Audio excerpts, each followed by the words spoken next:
Va a arrancar el juego, señoras y señores. Suena el silbato. En marcha el deporte que apasiona a todos. El fútbol. Cuerpea y gana Sánchez. Puso bien el físico. Juega ahora entonces con Saldívar. Va al cruce por abajo. Bianca. ¡El gol!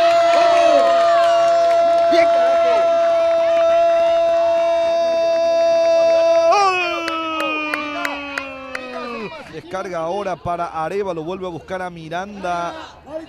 Paniagua. Aquí va quitando Paniagua.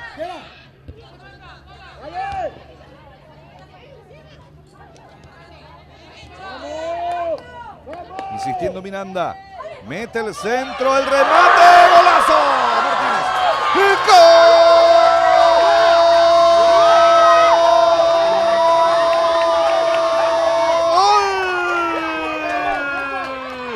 Lucha del Puerto. Atención que viene la carga. Sánchez que remata. ¡Gol! ¡Gol!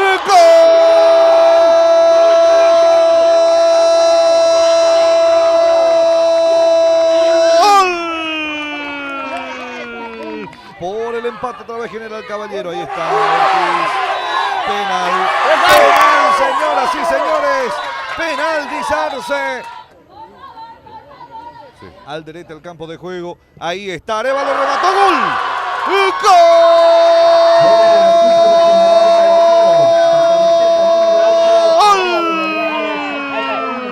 De General Caballero. General Caballero. Señoras y señores, concluyó el juego 2-2.